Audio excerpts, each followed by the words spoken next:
23 नवंबर 2025 को जब रूबी के दोनों बच्चे 10 साल की बेटी दिव्या और 12 साल का बेटा कृष्णा स्कूल से लौटे तो उन्हें अपनी मां से पता चला कि उनके पिता 32 साल के राहुल कुमार, जो पेशे से राजमिस्त्री भी थे और जूते चप्पल का काम भी करते थे, उनसे ना तो कोई कांटेक्ट हो पागा है और ना ही उनकी कोई खोज खबर है। रूबी ने बच्चों से बताया कि उसे यह भी लगा कि हो सकता है पापा शादी की तैयारी में हाथ बटाने के लिए बुआ के घर चले गए हो, इसलिए उन्होंने बुआ के यहाँ भी कॉल की, लेकिन वो वहां पर भी नहीं थे। यहाँ तक चाचा, ताऊ और बाकी रिश्तेदारों के घर भी खोलकर पता किया, लेकिन किसी को भी राहुल की कोई खबर नहीं थी। अब स्कूल से आते ही ऐसी खबर सुन और अपनी मां को परेशान और बदहवास हालत में देख वो दोनों बच्चे भी रोने लगे। रूबी ने बच्चों से कहा कि चलो पापा जहाँ काम करते हैं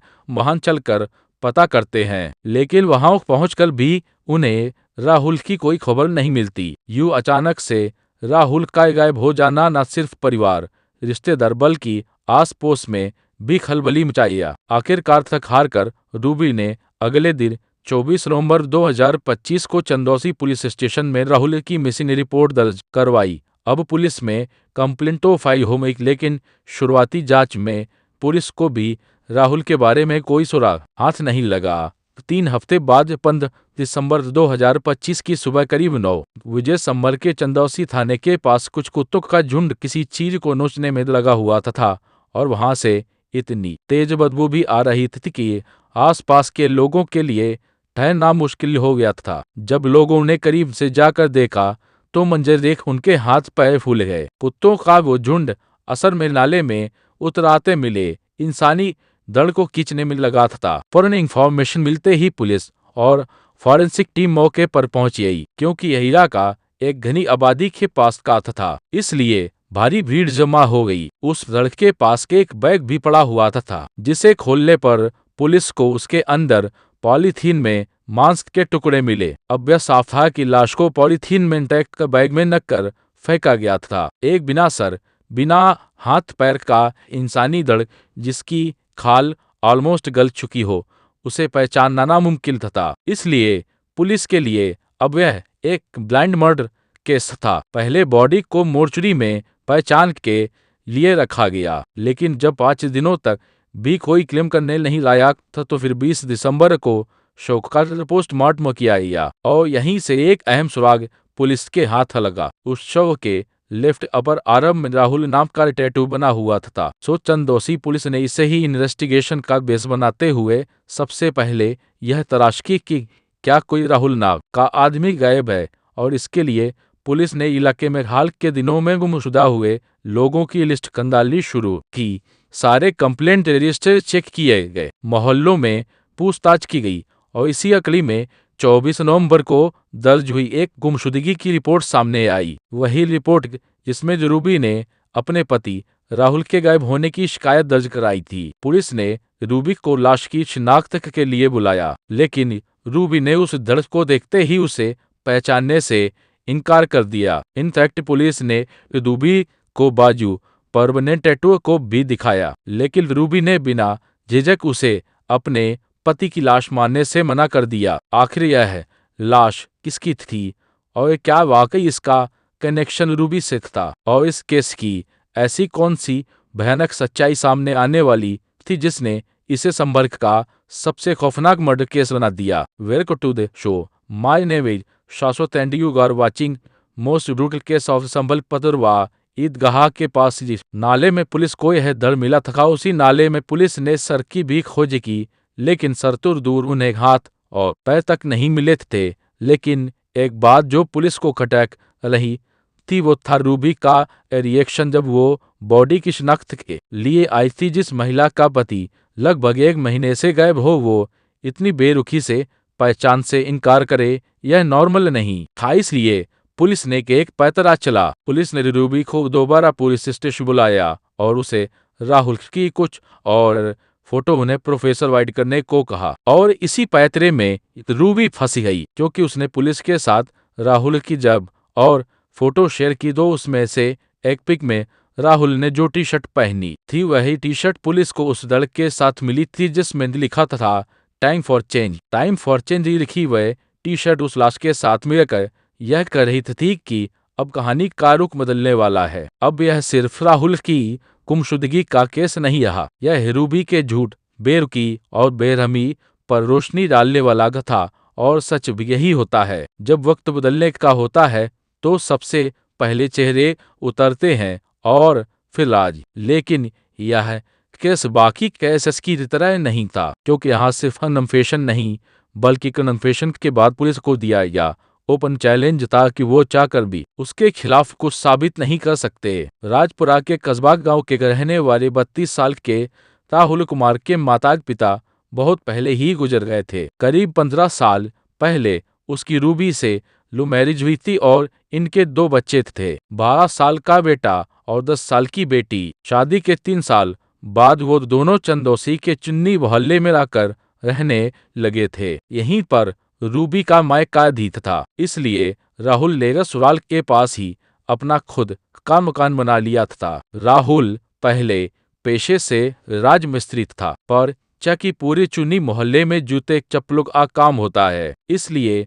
उसने इसका भी कम डाल दिया और उसकी दुकान अपने घर के ग्राउंड फ्लोर में ही खोल दी थी। लेकिन एक तरफ जहां राहुल मेहनतकश और ईमानदार शख्स था, उसकी पत्नी रूबी उसका बिल्कुल उल्टा थी। इनफैक्ट वक्त के साथ वो जैसे कामों में इन्वॉल्व हो गई थी, उसको लेकर खुद राहुल भी परेशान रहने लगा था और यही मुद्दा दोनों के बीच लड़ाई का भी बनता था। दरअसल रूबी और के जरिए ब्लैकमेलिंग का सिंडिकेट चलाती थी। वो पहले लोगों को फंसाती थी और फिर जेल भिजवाने की धमकी देकर पैसों की वसूली करती थी। इतना ही नहीं, रूबी चंदौसी, बनियागठेर और रजपुरा के इलाकों में ब्लैकमेलिंग करने वाली महिला के रूप में बदनाम थी और इन्हीं थानों में उसने कई लोगों के खिलाफ छेड़छाड़ और मारपीट से जुड़े अलग अलग फर्जी केसेस दर्ज कराए थे। रूबी का एक भाई जुगनूबी हिस्ट्री शीटर है जिसके खिलाफ चोरी, लूट, चिन्हैती के 8 से 10 केस दर्ज हैं और वह मुरादाबाद की जेल में बंद भी है। इनफैक्ट चंदौसी कोतवाली में तैनात रहे एक इंस्पेक्टर ने बताया कि जब कभी पुलिस उसके भाई को पकड़ने के लिए घर पहुंचती तो वह पुलिस से भी उलझ जाती। आसपास के लोग भी रूबी से बचते थे क्योंकि वह लोगों पर आरोप लगाते हुए केस दर्ज करवा देती थी। लेकिन अगर आपको सिर्फ इतने में ही गुस्सा आ रहा है तो थोड़ा सब्र कीजिएगा, क्योंकि जब आपको इसका कनेक्शन राहुल के हुए इस बेरहमी से अर्थ से मिलेगा तो वह सुनकर ना सिर्फ आपका खून खौल उठेगा बल्कि जिस तरह से साजिश को अंजाम दिया गया उससे आपके रोंगटे खड़े हो जाएंगे। दरअसल चंदौसी के ही सैनिक चौराहे के पास एक जमीन को लेकर अभिषेक नाम के एक शख्स का अपोजिट पार्टी से डिस्प्यूट चल रहा था और इसी जमीन को खाली कराने के लिए उसकी मुलाकात रूबी से हुई, जिसमें रूबी ने अपना वुमेन विक्टिम कार्ड का यूज करते हुए दूसरे पक्ष पर मारपीट और छेड़खानी की फर्जी रिपोर्ट दर्ज करवा दी और इस काम के बदले रूबी ने अभिषेक से 1.5 रुपए लाख भी लिए। यहीं से रूबी का अभिषेक से ही अफेयर शुरू हुआ, लेकिन कुछ महीनों बाद ही रूबी की नजदीकियां अभिषेक के ही करीबी दोस्त गौरव से बढ़ गई थी। हालांकि वह अभिषेक के सामने गौरव को भाई कहकर उससे अपने रिलेशन को छुपाती रही। तो इसी तरह 2 बच्चों की मां राहुल की पत्नी का 2 और आदमियों के साथ एक ही वक्त पर अफेयर चल रहा था और इसे वह सबसे छुपाने के लिए सबको भाई बताया करती थी। इनफैक्ट अभिषेक और गौरव का उसके घर में भी आना जाना होता था और वह अपने बच्चों से भी दोनों को मामा कहलवाती थी।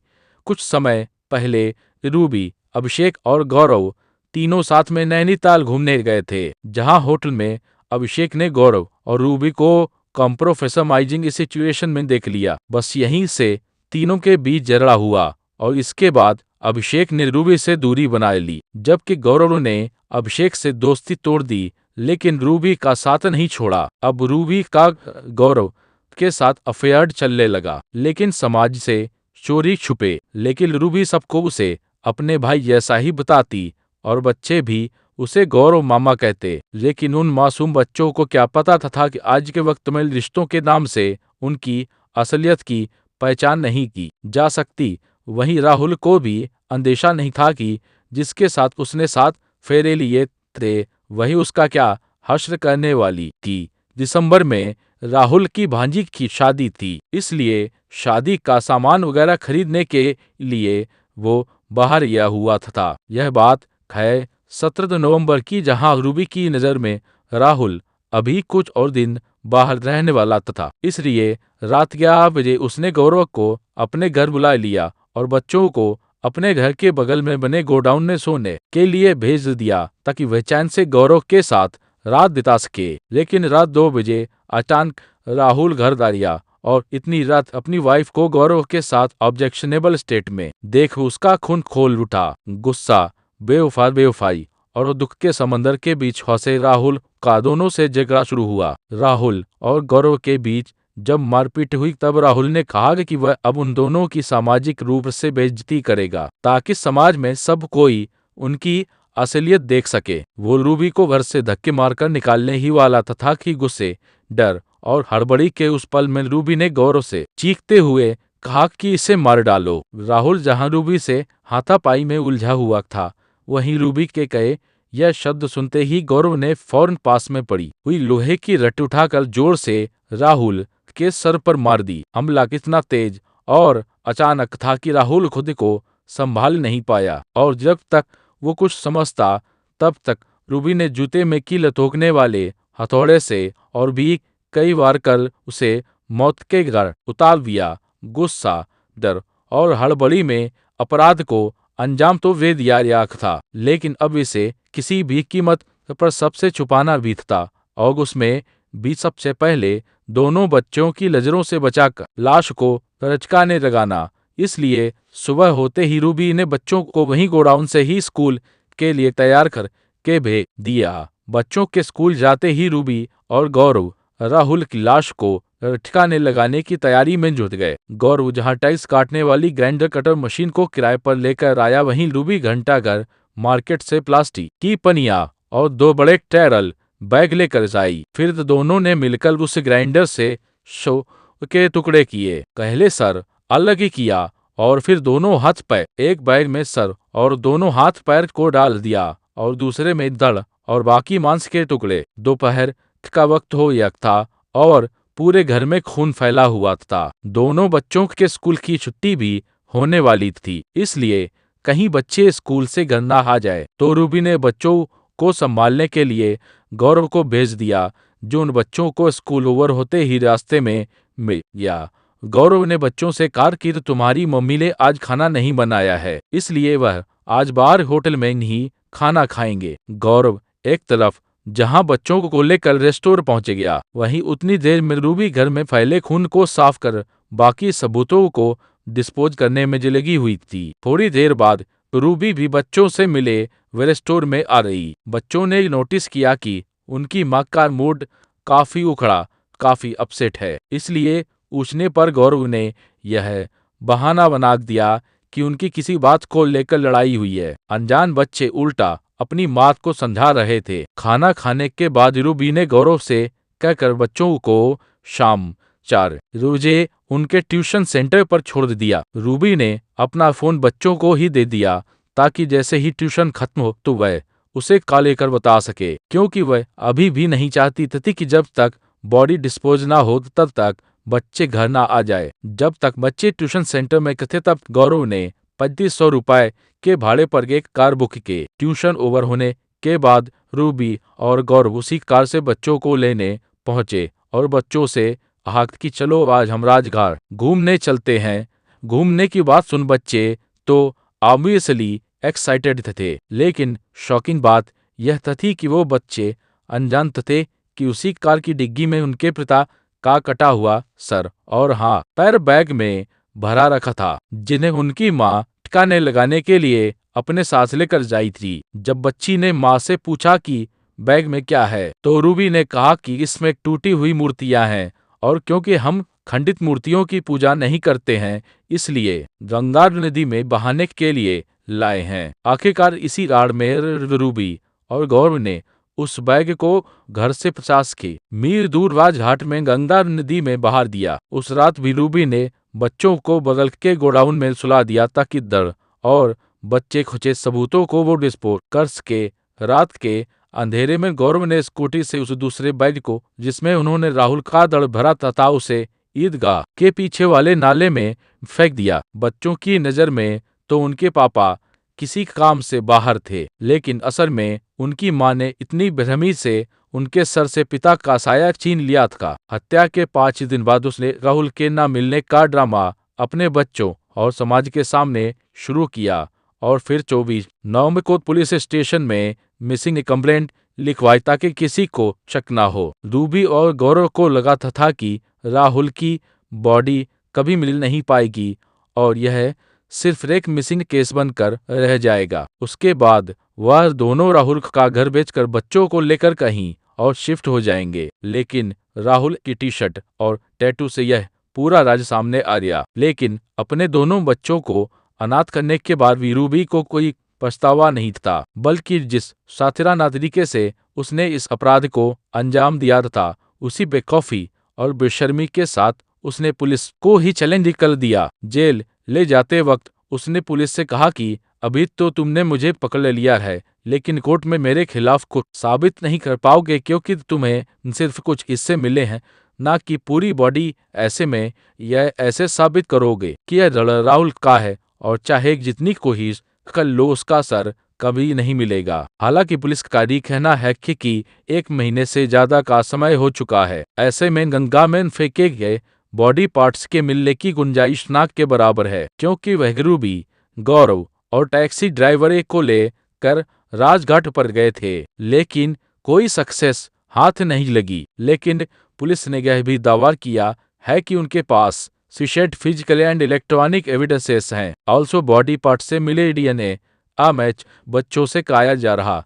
है और डीएनए रिपोर्ट से ही रूबी और गौरव के बचने के सारे रास्ते बंद हो जाएंगे। राहुल के घर से भी फॉरेंसिक टीम ने कई सारे एविडेंसेस को कलेक्ट किया है। पुलिस को राहुल और रूबी की घर की तलाशी के दौरान घर के अंदर से ही खून से सनी ऋण और फर्श से लेकर हिटता पर खून के धब्बे मिले। कुछ कत्ल घातों से नहीं, पहले दिमाग में होते हैं। जब इंसान अपनी गलती को प्यार का नाम देने लगता है और जिम्मेदारी को बोझ समझने लगता है, तब ज़मीर धीरे धीरे मर जाता है। इस कहानी में सिर्फ एक आदमी का खून नहीं बहा, बल्कि माँ होने का सच, इंसान होने का फर्ज और 2 मासूम बच्चों का भविष्य भी वहीं दफन हो गया।